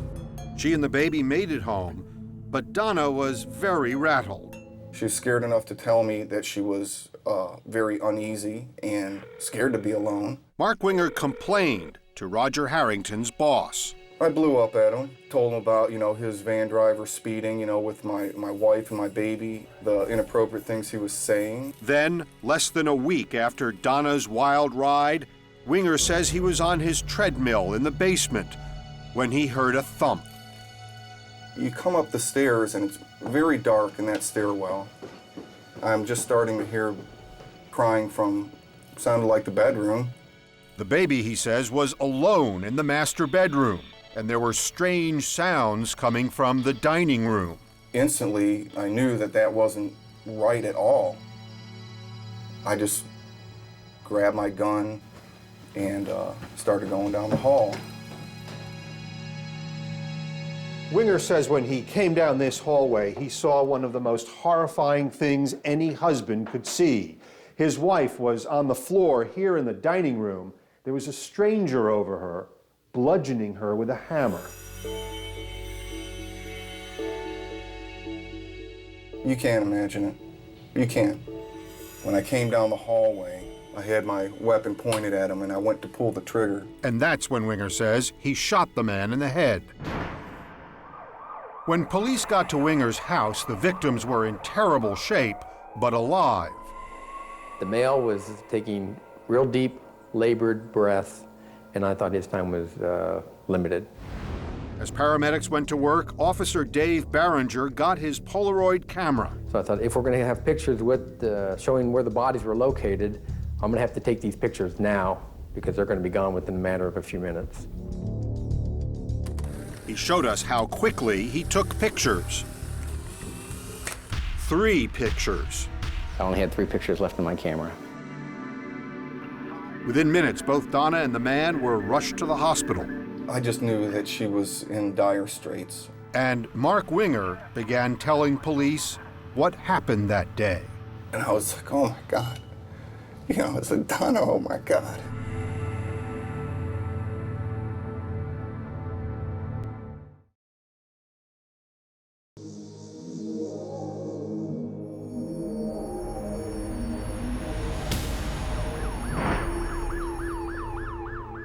I've been in crime scene work a long time, and there's been very few as severe and bloody as this one was. Homicide Detective Charlie Cox knew there was little hope that either Donna Winger or the man lying near her on the floor would survive their wounds. I said a prayer. I do that at all my homicides. I stand over the body and say a little prayer. Yeah. Cox grabbed the man's ID from his wallet, and then he got right to work, questioning Mark Winger in the bedroom. I was in shock. I was in shock the whole time they were questioning me. I did my best. And he's more or less rocking back and forth as he's talking to us. And you can tell he's nervous and upset. So I'm trying to be as delicate as I can with my questions. Winger told the detectives the hammer was his, left out by Donna as a reminder to hang a hat rack. And he had a question of his own. He said, "Who is that guy out there? Is his name Roger?" At that point, I felt compelled to let him know the truth. And I said, "Yes, that's Roger Harrington." He says, "Oh my God, that's the guy that's been harassing my wife and me." Oh my God. And I fell over on my side and just cried. Harrington was the van driver who drove Donna home from the airport 6 days before. Winger told Cox about that harrowing ride. He also told Cox about 2 anonymous phone calls that Winger believed were from Harrington. I thought I was going to jail because I just shot a man in the head. But Winger could not have been more wrong. I tried to console him. The police had all but cleared him. They didn't consider him a killer. They considered him a victim. At least here, in my mind, you're somewhat of a hero. I said, "You've killed the person who was killing your wife." I said, You said he was a hero? Yes.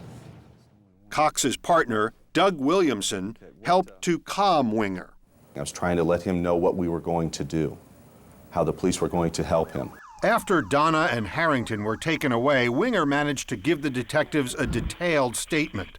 He told them that Donna was on her knees when he took aim at Harrington. Harrington looks up at him. Yes, and he shoots him because he's getting ready to go down and hit her again. And then Harrington, from what the position he was in, he said at that point he fell off of his wife and rolled back. Like that. Cox's investigation of the crime scene backed up Mark's story. Basic evidence in here where the crime occurred matched up with what he was saying. Everything matched up. There was blood where Donna was killed. There was blood where Harrington's head landed. And the gun bullet was on still the table as he said it was from when he called 911. What's more, Harrington had been a psychiatric patient with a history of delusions. And Cox knew him. He once broke up a fight between Harrington and his wife. He had her bent over the couch getting ready to hit her again when I grabbed him. Harrington seems to fit the profile of a murder suspect pretty well. Very well. Harrington died shortly after arriving at the hospital, and Donna died minutes later. She never regained consciousness. Oh my God.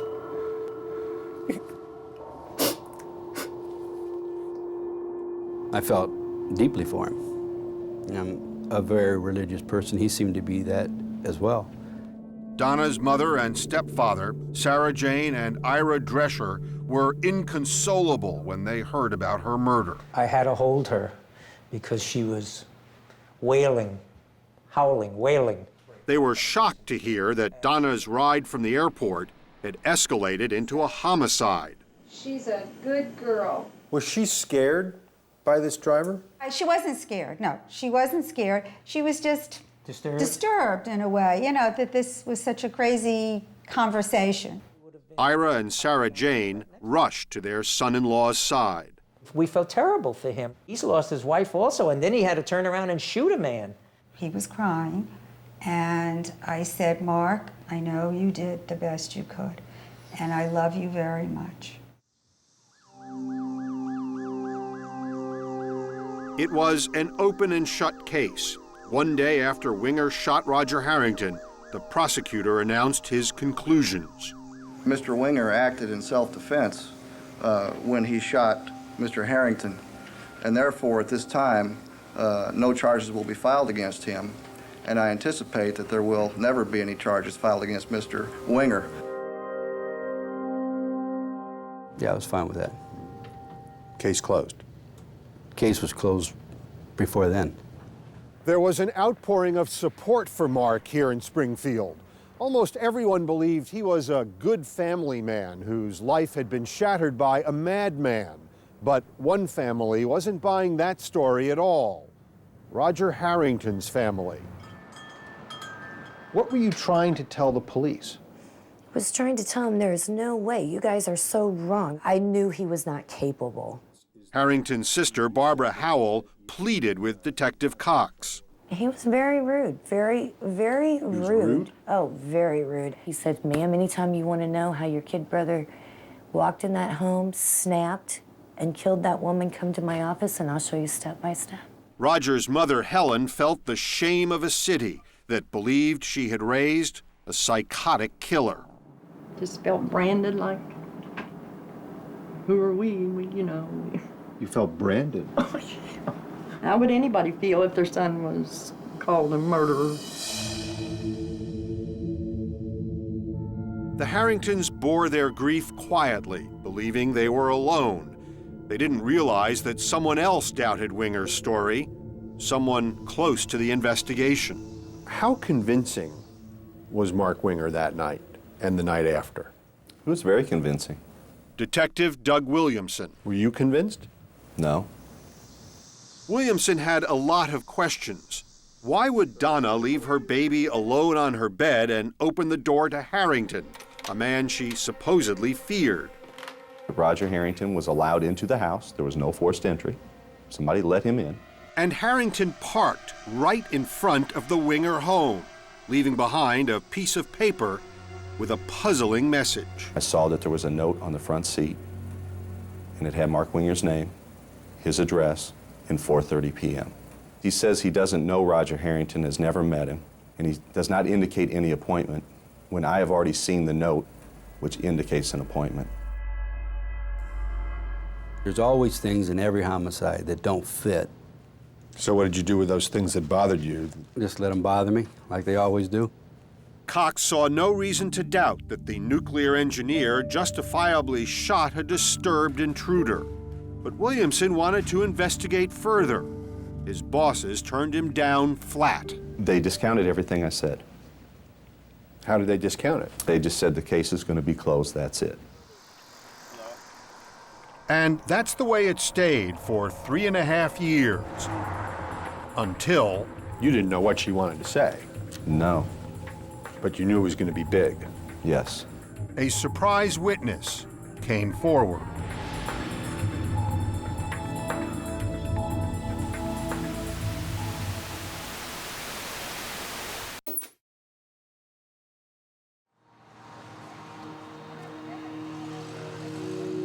Everyone in Springfield, Illinois knew Mark Winger's story. It was heroic and heartbreaking. But Detective Doug Williamson had never believed one word of it. I was argumentative. I pointed out what we call red flags, pieces that don't seem to fit. At first, Williamson couldn't even convince his own partner, Charlie Cox, that Winger was a murderer. But Cox says he started getting suspicious when Winger kept showing up here at the police station. A few months after the murder, Winger came by to ask for his gun back. I released the gun back to Mark, and we sat and talked for about a half hour. What did you talk to him about? Just things in general. He was wanting to know how the case was going, and as far as I was concerned, he should have just accepted it was closed. Winger denies it, but Cox remembers him dropping by a second time, this time to say he was getting remarried to his daughter's new nanny, whom he had hired just 5 months after Donna's murder. And he kept coming in. I kept feeling like he was trying to find out if we were checking into anything. And I went back to Doug and said, something's wrong here, big time. Winger's behavior was making Cox believe that his partner had been right all along. He thought about the problems in the case, like that note in Harrington's car. And now Cox also wanted the case reopened, fearing that Mark Winger had duped the police. And the bosses said, no way. We're not going to open a case of this magnitude with your gut feeling and embarrass the department and embarrass Mr. Winger. As the years passed, Mark's new wife adopted his child, and they had 2 other children. And then, all of a sudden, the whole case got turned on its head. We got a lucky break. What was that? Deanne Schultz. Deanne Schultz was Donna's best friend, Here's Aunt Deanne. There's Deanne. and she was deeply troubled. I was hospitalized. I started drinking. I tried to overdose. I wanted to die. For 3.5 years, Deanne had kept a secret, and what she was finally ready to say would change everything. I know the police think that he didn't do it, but they maybe if they knew a little, just a little bit that I knew, there could be an investigation. So she said that her and Mark had been having an affair. It was a shock to everyone, especially Cox, who, right after Donna's murder, had written, "It was very apparent that he and his wife were very much in love, and that this should have never happened." And now Deanne Schultz, just like that, says we were having an affair? Yes. Well, what did you make of that, Detective? I said, we got the evidence we need. Deanne told them the affair began a month before Donna's murder and continued a few months after she died, until Winger ended it. It was an enormous burden. You sort of wanted to unload this information? Yes. And she dropped an even bigger bombshell.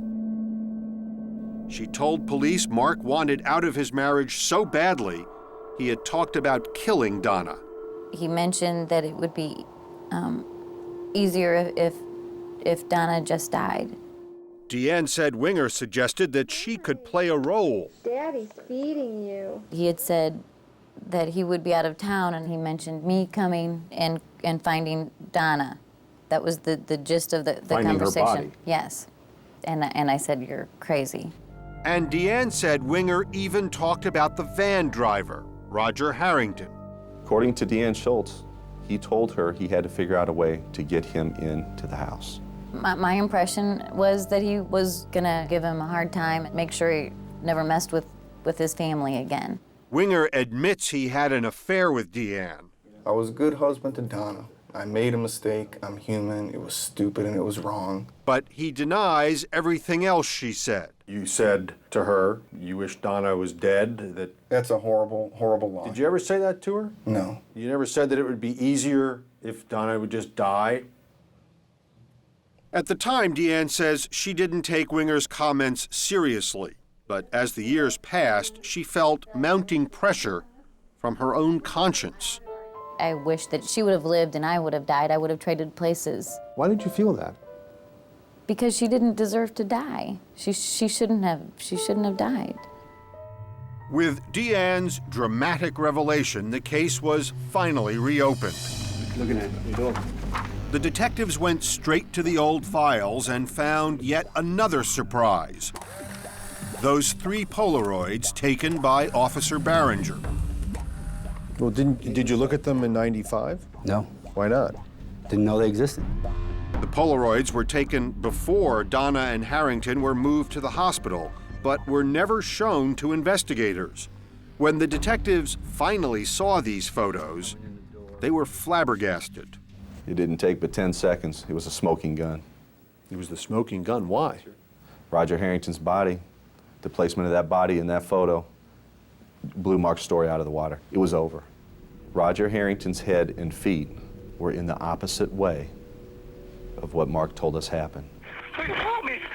In the chaos, detectives did not have time to note for themselves where Donna and Harrington lay before paramedics rushed them to the ambulance. To understand why the police now thought Winger had to be lying requires a little forensic fancy footwork. Charlie Cox went with us to the Winger's old house to demonstrate. The story that Winger told is Mr. Harrington would have been lying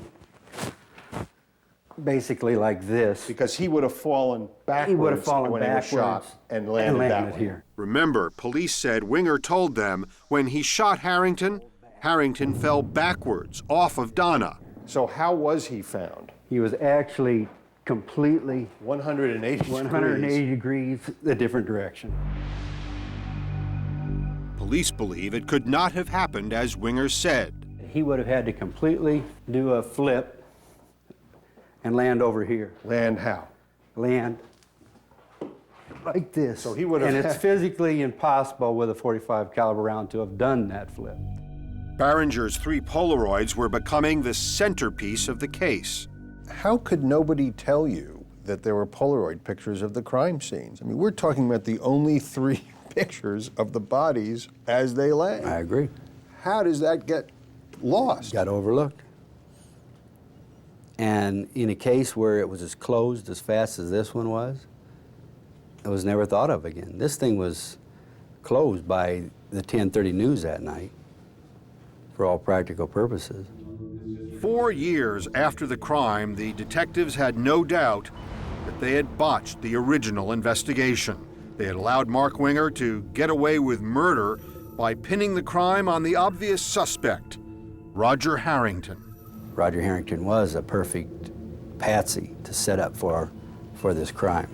Police believe Mark Winger began methodically plotting the double murder immediately after Donna's bizarre ride with Harrington on the way home from St. Louis. It's a perfect guy to seize on to make it look like an intruder had come in and killed his wife. He fits Winger's purposes perfectly. Correct. Front door. The detectives could not afford any more errors. After Deanne Schultz came forward, it took them 2 more years to cover every detail and put together a murder case against Mark Winger. Finally, 6 years after his wife Donna was killed, Winger was arrested and put in jail awaiting trial. Being a religious man like I am, I haven't gloated on that. I'm just glad that we've got the right guy in jail, that he didn't get away with it. You haven't gloated, not even the Yes, I did. tiniest bit? I'm not a perfect Little bit. Christian. I'm not a perfect Christian. Detective Charlie Cox, who once called Winger a hero, is now intent on proving him a cold-blooded murderer and vindicating the innocent man who was killed. I hurt the Harrington family a lot. They buried him as a murderer, and yeah, that bothered me a lot. But Mark Winger is just as determined to prove that the police got it right the first time. Roger Harrington killed my wife.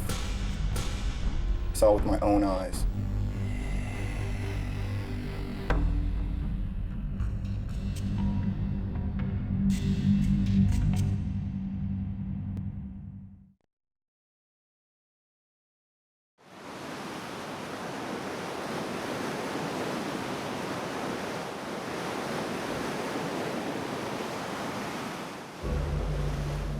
I am just so sad. How could a normal human being do something like this? Nearly 7 years after Donna's death, Sarah Jane and Ira Drescher came to Mark Winger's trial knowing the evidence against him was strong, but still clinging to the hope that something would exonerate him. Why were you so eager for him to prove that he didn't do it? Because we loved him. Because he was part of our family, because Donna loved him, because they appeared to have such an incredibly wonderful marriage. Did you kill Donna with that hammer? No, I did not. Mark Winger is a cold-blooded, calculated, deceitful person that planned and staged this event. The prosecution team, led by John Schmidt, said Winger lied from the beginning, even during his 911 call. Springfield Police. I just saw this man in my house. Who is this man? I don't know who he is. It was a lie. They say Winger knew very well who that man was. He invited him to his house, and that was the crux of their case. The question of the case in a lot of ways is very simple. What's Roger Harrington doing in the house? The evidence was very clear that it was a meeting that was set to lure Harrington into the home. If it's a meeting, it's a murder. Ray Duffy, who owned the airport van company, provided the crucial link for the prosecution. It was obvious that he wanted to talk to the driver direct. Duffy testified that Winger called to complain about Harrington's behavior during the ride and afterwards. He just wanted to talk to this driver and tell him to leave his family alone. Winger claimed Harrington was making anonymous phone calls to Winger's house. So he wanted to talk to Roger Harrington. Yes. Was that unusual? Yes, it is. Usually, when people have a complaint, they just call the office. And Duffy said Harrington was eager to work things out. I explained to him that Mr. Winger wanted to talk to him, and he said, that's fine. Give him my number and have him call me. Mark called Roger Harrington, set up an appointment for 4:30. But police believe there's one thing Winger didn't plan for when he lured Harrington to his house. That note Detective Williamson found in Harrington's car. If Mark would have told us there was a meeting and the guy went berserk in the house, this case probably would still be closed. It would be done, but he didn't. When Harrington went in the house, police say not only was he unarmed, Mr. Harrington had a coffee mug and a pack of cigarettes. He left a far more deadly object behind. Roger Harrington had a tire iron fashioned as a weapon in his car. If he was going there to bludgeon someone, he had a weapon in his car. Yet he chose a weapon from inside the house that he would have no idea was there. What do you think happened? I think that Roger Harrington showed up. They were seated at the table in the dining room, and he held a conversation. At some point, Mr. Winger shoots Roger Harrington in the head. I believe that Donna was in the bedroom because she didn't want to be around Roger. She comes running out of the bedroom to see what had happened. Mark Winger picks up a hammer. He strikes her several times. Untangling the evidence in this 7-year-old case was a huge job for the jurors. You wanted to believe he was innocent. The timeline of everything going on. I just got chills thinking about it. 3 of them sat down to talk to us. The defense told them that, unlike Winger, who was successful and a respected member of the community, Roger Harrington had a troubled, violent past. Here is some testimony that really does make Roger look guilty. I mean, Roger was weird. Roger showed up at their house. You know, there were some phone calls. It could have been him. The defense also pointed out that at the time of the murder in 1995, detectives had the Polaroids, they had the note in the car. In fact, they had all the same evidence that they now found so incriminating against Winger. Trained professionals saw this same scene we saw, and they closed the case the next day. Deanne Schultz, who was given immunity, provided the only new evidence, testimony that Winger had talked about killing his wife. But she had attempted suicide 4 times and had undergone electroshock therapy. The defense called her unreliable. Roger Harrington killed my wife. The jurors knew what was at stake. By now, Winger and his new wife had 4 children, including the baby he and Donna adopted. To tear him away from his family, I had a hard time with that. But Roger Harrington's family was looking for justice. Were you sure that your son didn't do it? Oh, I know he didn't do it. No matter what the decision was, one family would feel more pain. Were you leaning one way or another? No. No.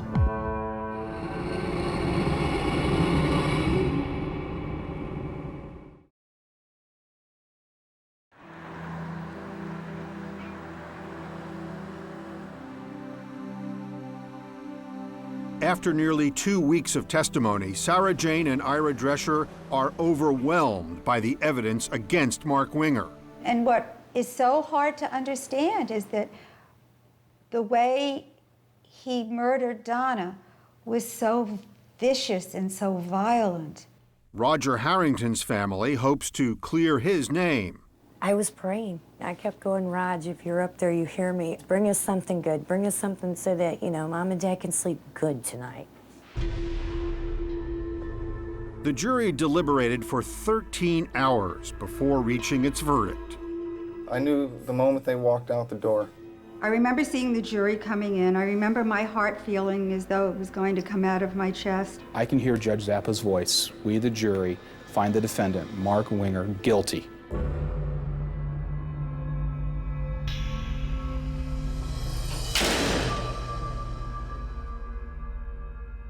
It is the verdict that the Dreschers both hoped for and dreaded. Yes, and Papa Ira's getting a look now. Confirmation that they'd been betrayed and deceived. Daddy's feeding you. by a man who had been part of their family. Smile for the camera, sweetie. I have no idea why he did it, and I think I will never understand why he did it. And I think it's a question that will never be answered in my mind. Winger's parents, who had spent a small fortune defending their son, were stunned by the verdict. We believe in the absolute innocence of our son. We got the best help we could. Inside, we're dying by inches. The jurors say the case against Mark Winger was clear, and they believe Deanne Schultz. She was very emotional up there. She loved Mark at the time. I think she was sincerely telling us the truth. I feel free. I didn't realize just how powerful secrets can be. But ultimately, the jurors say the state's best evidence was the first evidence police ever collected. Those 3 Polaroids. Did the defense offer any acceptable explanation to you about how the bodies ended up in the position that they were? No, there was no explanation. Mark Winger didn't offer any explanations because he didn't testify. But 5 months after the verdict, he spoke with 48 Hours at a prison in Pontiac, Illinois. He now claims that he personally saw the paramedics move Harrington, although they all denied that at trial. The bodies had been moved before the Polaroids were taken? Absolutely. Why should we believe you? Why should you not believe me? Because a jury didn't. What's the best evidence of your innocence? The fact that I had a wonderful marriage. Everybody knows I had a wonderful marriage with Donna. But Winger cannot explain the note in Harrington's car. The thing is, I can't offer you any answers to, why Roger Harrington had 430 written on a note. Harrington's family says the meaning of that note has always been clear. Roger went to Winger's home because Mark Winger invited him. Did you feel vindicated? Yeah. Yeah? How are you doing now? Pretty good, I guess. Does it still hurt? Sure it hurts. Yep, sure does. Are you embarrassed? Oh, yes. Are you? Very much so. Former lead detective Charlie Cox says he learned a valuable lesson. How close did he come to getting away with murder? Very close. Instead, Mark Winger was sentenced to life in prison, which could have been the end of this story. Except it wasn't.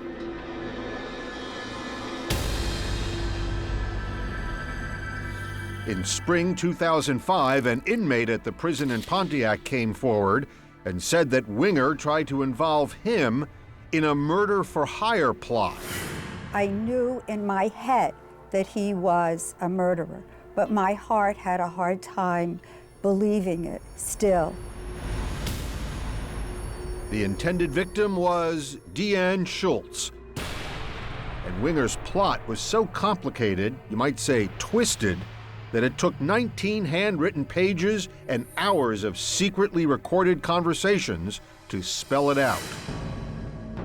Deanne would be kidnapped and forced to write and record lengthy statements, all scripted by Winger, saying that she lied, made everything up, and believes Winger is innocent. Then she'd be killed. Winger's notes covered everything. Only Deanne's fingerprints can be on the tape cassette, letters and envelopes. Her saliva must be found on the stamps. And Winger asked for one more victim, if possible.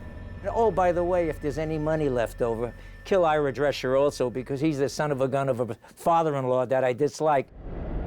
In June 2007, Winger stood trial in a Pontiac, Illinois courthouse. He told jurors the whole thing was a fantasy he never planned to carry out. Ira Drescher was there. He was chained by his hands and he was chained by his feet, and I looked at him straight in the eye and I said, "Mark, your miserable life is over."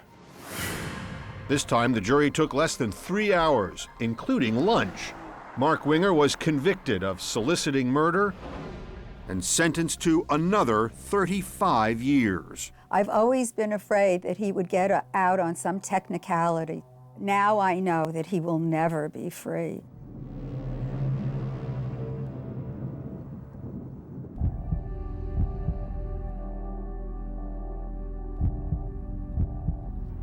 With Winger locked up for good, Sarah Jane and Ira Drescher are dedicated to keeping Donna's memory alive. Donna really was the ultimate victim of spousal abuse. I had to find a way to keep her spirit going. And they do that by helping other abused women, raising money for a charity named for Donna. We established a fund at Women in Distress. And not only do we help the women, we help the children. Smile. And that is all in Donna's spirit.